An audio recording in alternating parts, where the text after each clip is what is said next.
We have a Godden 500, late 80s, early 90s motor. The motor used to be owned by Allan Rivett. Allan Pop Rivett used to ride out of Brisbane, Queensland. And we bought the motor off him back in the early 90s when I was riding. And we've just done a rebuild on the old girl. This is going to be the first time she's had a run in 20 years. So, the frame and rolling chassis basically was Andrew Silver's with a couple of Sam Ermolenko parts. So,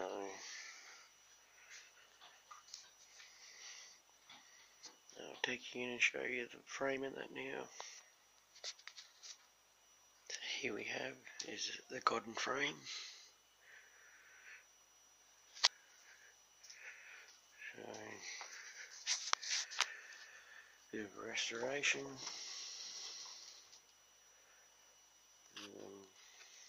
Hopefully